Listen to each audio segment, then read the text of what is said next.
poisoning or organophosphorus compound poisoning. Either way it can be mentioned. So they bind irreversibly to the acetylcholinesterase wherever it is present. It is present in the plasma, it is present in the red cell, it is present in the cholinergic nerve endings of the central nervous system and peripheral nervous system. So this is the location. So the main target of action is acetylcholinesterase enzyme, which is present ubiquitously in our body in various places. So you can first know what are the sources or what are the types of organophosphorus compounds which are usually causing this problem. It can be like a highly toxic phosphate like tetraethyl pyrophosphate or parathion, which is considered as a very grave and very toxic drug, and that is mainly used as an insecticide by farmers in agriculture. Then there is an intermediary toxic compounds which are used as animal insecticides. Then there are low toxicity compounds which are used in household. Every one of us, when there is a lot of mosquitoes, we try to spray the hit, which all contains these mildly poisonous organophosphorus compounds. Sometimes in the domestic quarrel between husband and wife, many people try to commit suicide by spraying this or trying to drink all this content inside with hit spray and other drugs. So these are all the compounds which are available to cause this problem. And the effects of these compounds we can classify as acute symptoms and signs due to muscarinic, nicotinic, and central receptor effects. So these are the three locations where it will act. And the peripheral muscarinic stimulation only produces the so-called sludge symptoms, which are due to action of the relevant glands, and central muscarinic effects result in the symptoms of confusion, coma, and convulsion. So this is the nicotinic effects are motor and sympathetic, which result in fasciculation, muscle weakness, and initially it will be tachycardia and hypotension, but later it will become severe bradycardia and hypotension. Okay? And the percentage of presentation, muscarinic symptoms are the most frequent. That is why you get this sludge, salivation, lacrimation, urination, all these things are there because of the predominant muscarinic effects, which happens in 84%, followed by the CNS effect in 78% of the patient, and the nicotinic effects in 17% of the patient. And using a time-based approach, the symptoms are traditionally can be also categorized as acute, which happen within minutes to hours of exposure to this compound, or it can be delayed or late, which can happen even after days and weeks of exposure. So the delayed effects usually occur in patients who get exposed to small quantities over a large period of time, like the farmers who spray the insecticide without proper protection. They do it for a week or 10 days, then they fall sick. That is how the delayed effect comes on by small exposure.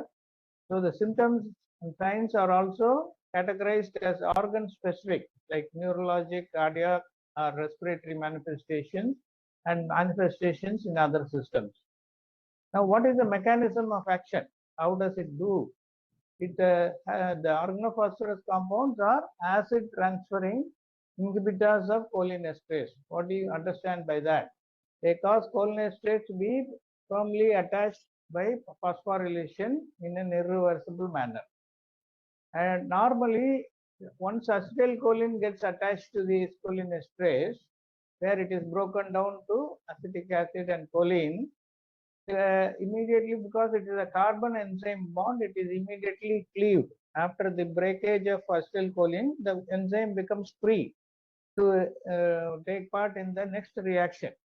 Whereas in our when the phosphorus enzyme bond is there, which happens within from 60 minutes to varying time, it gets irreversibly bound. So the main difference is the attachment between a carbon enzyme and a phosphorus enzyme that happens because of the organophosphorus compound. And the reactivation of this inhibited enzyme, if it is a very small quantity, it may occur spontaneously. That is why in farmers who get exposed to these small amounts or traces of this inhalation agents, initially they don't react or they don't show the symptoms because the body is able to reactivate the enzyme immediately. But if you inhale or if you ingest a large quantity as a bolus in a single attempt, then the quantum is so much that it cannot be reactivated by the body.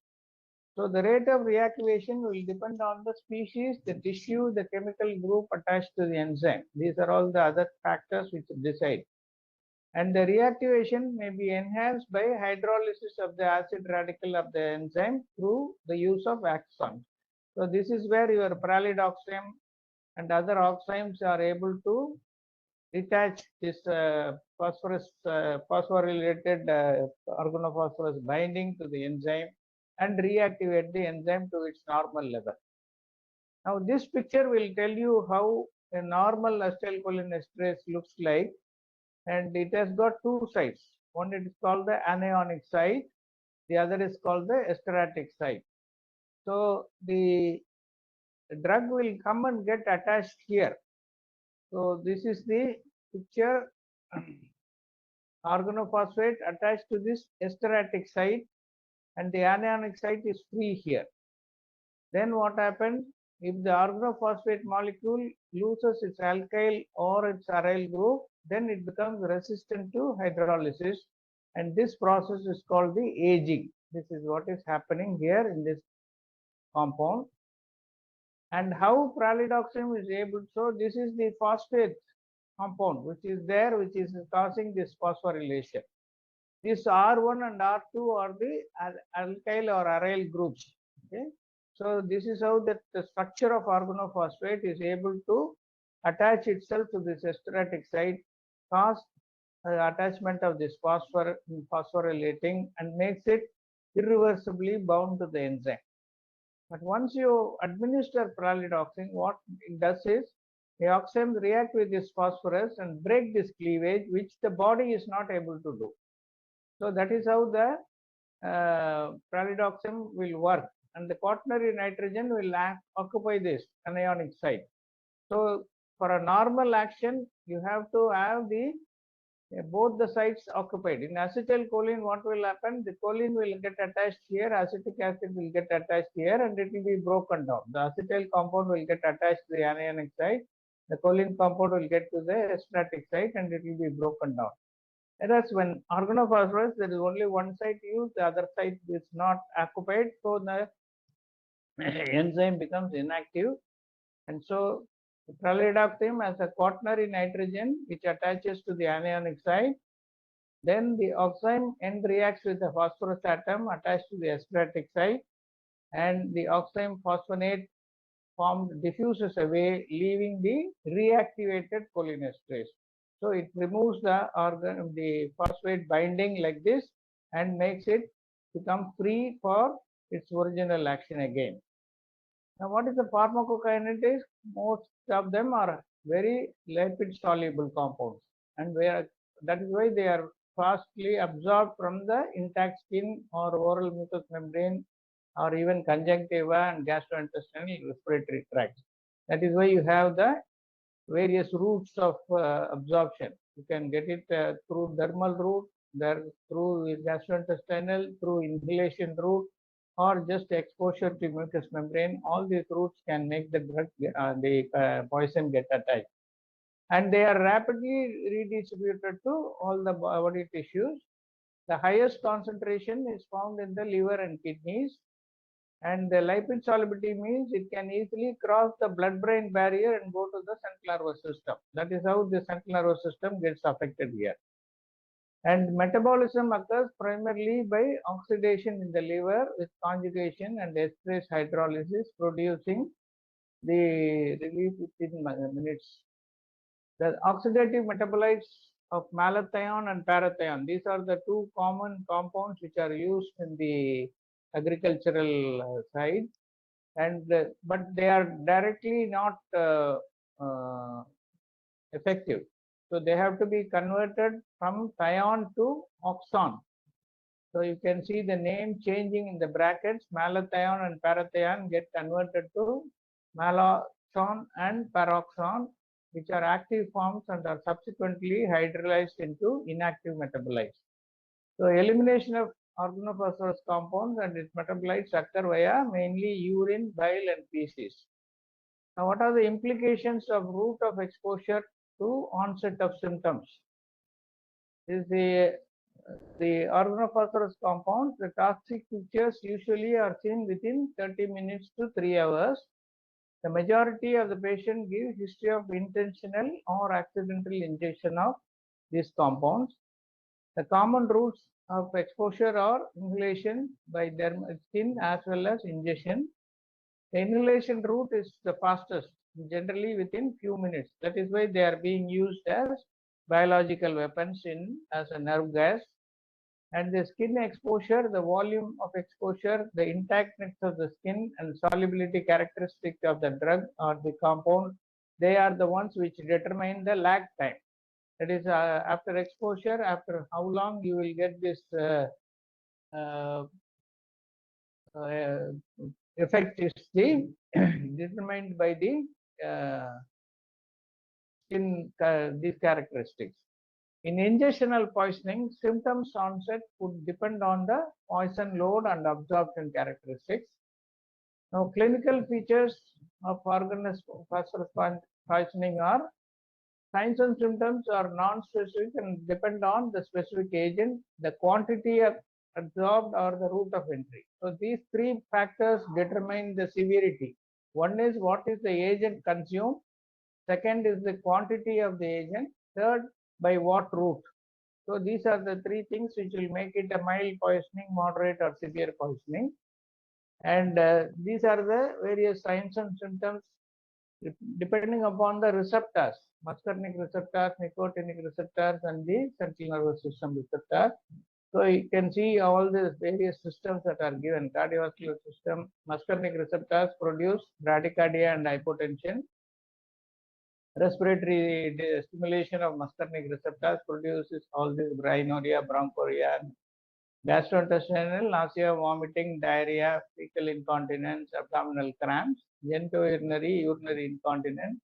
Eye, they may have blurred vision, miosis, increased lacrimation, and the glands excessive salivation. The nicotinic, it is opposite effect on the cardiovascular system. Here it is severe bradycardia, and here initially it will be tachycardia because muscarinic effects are more prominent. As I showed in the earlier slide, it is almost 84% muscarinic features will be seen. So you will have a predominant bradycardia rather than tachycardia, and musculoskeletal weakness and all those things, and central nervous system effects will be here as you see here. Another way of classifying these symptoms, signs and symptoms is by the time. So the time manifestation, you can make it acute within 24 hours, delayed 24 hours to 2 weeks, and late beyond 2 weeks. And again, the mechanisms are either nicotinic, muscarinic, or central receptor. The same thing here, and what are all the same thing. So it is only for the time that this classification has been made. Now, cardiac manifestation, brief period of sympathetic tone, then there is a prolonged parasympathetic activity which may even result in AV node blockade requiring institution of a pacemaker. And there may be QT prolongation followed by torsades points, ventricular tachycardia, and ventricular fibrillation, which may be the cause of sudden death in these patients. And the mechanism of toxicity is not only the direct, anticholinesterase activity, but it is a direct toxic effect on the myocardium is also there, and the overactivity of the cholinergic and nicotinic receptors causing hemodynamic instability. And these patients, because the respiratory system is also affected, they have some hypoxia, which results in acidosis, electrolyte abnormalities, or sometimes the high dose of atropine that you give, which also may cause the myocardial depression. So these are not only the direct anticholinesterase, other than that, these are all the contributory factors for the cardiac toxicity. With regard to respiratory manifestation, there are acute features are bronchoria, rhinorrhea, bronchospasm. It will almost look like a pulmonary edema, florid pulmonary edema.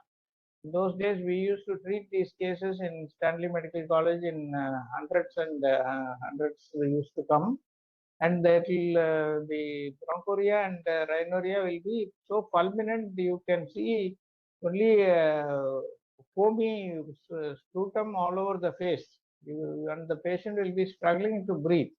You cannot forget once if you have seen that patient, you will never forget in your life. And the nicotinic effects lead to weakness and subsequent paralysis of respiratory and oropharyngeal muscles. And this causes airway obstruction as well as aspiration of gastric content. And there is a neurological depression which may also lead to respiratory arrest. So these are all the effects individually on the respiratory system.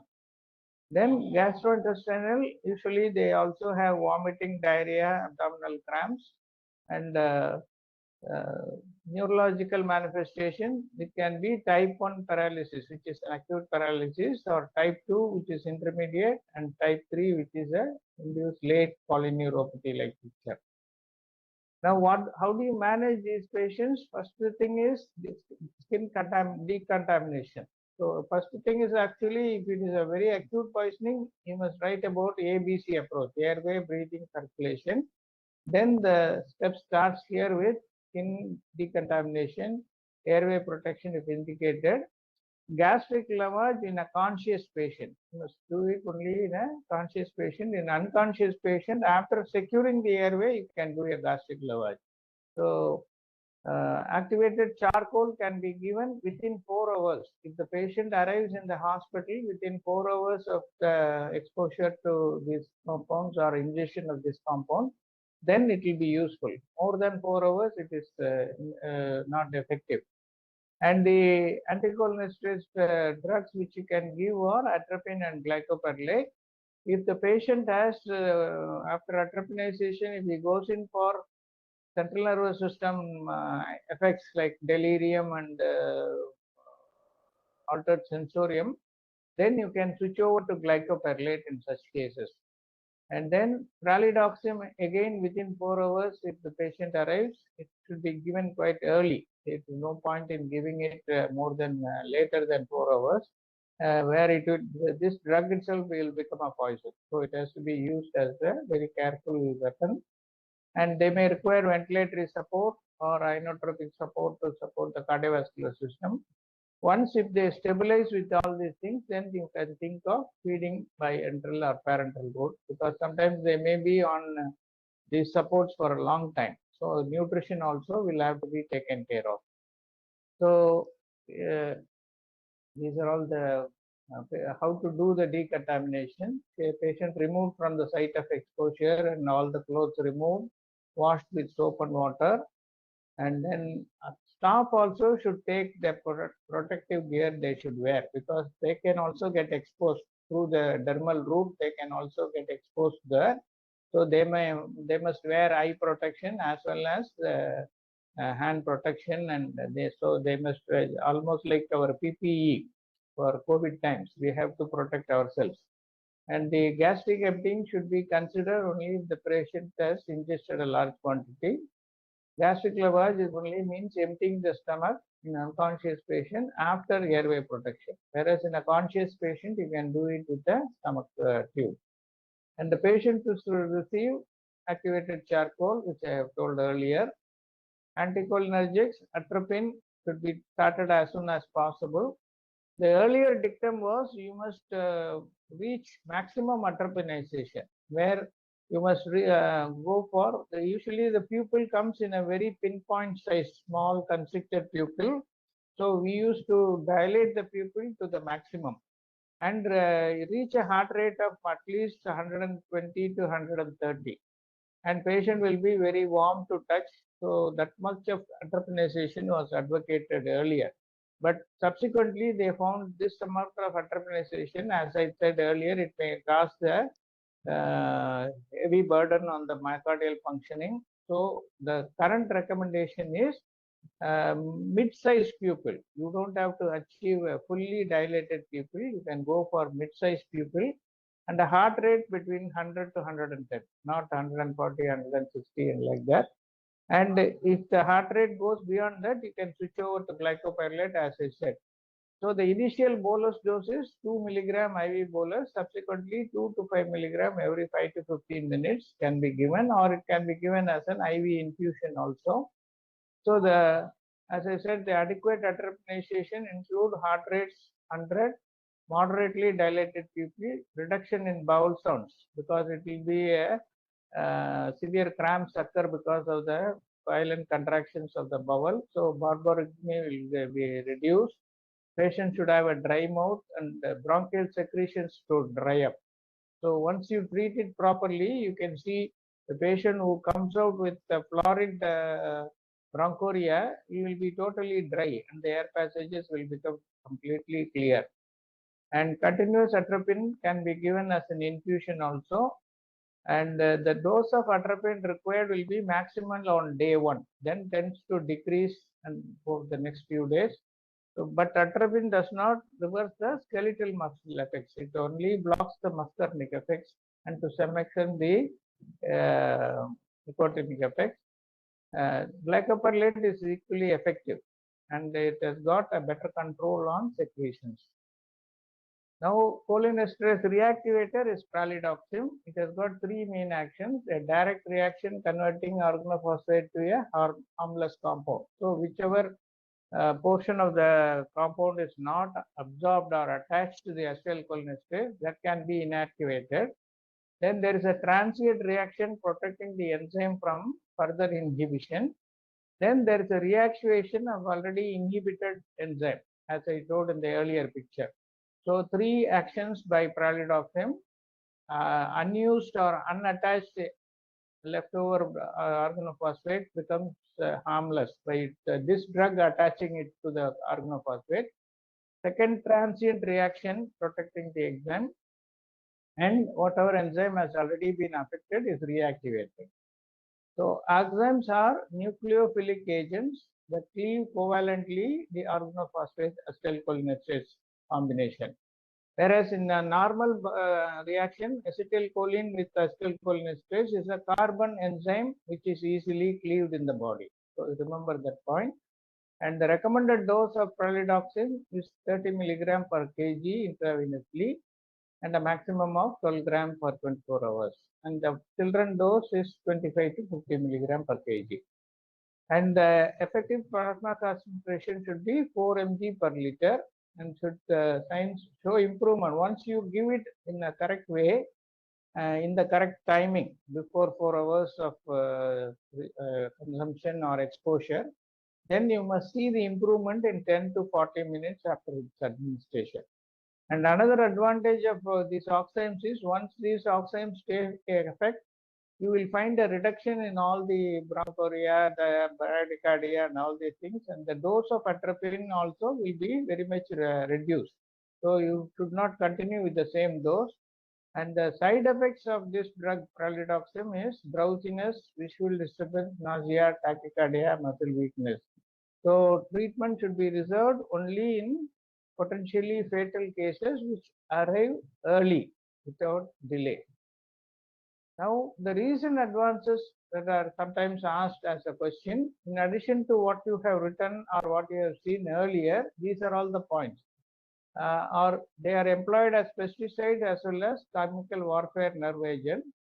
So following decontamination, depending on the severity of intoxication, administration of atropine, which goes, and an oxime if required. Then supportive intensive care therapy. Here they include diazepam if the patient throws a convulsion. Sometimes the central nervous system is so much irritated that patient will throw a fit. So the ideal drug for that is only diazepam, which will also help in when you want to mechanically ventilate the patient, it may be useful. And recent investigations have revealed that intravenous infusion of sodium bicarbonate in these patients to produce a membrane alkalinization effect and reduce the severity of the poisoning.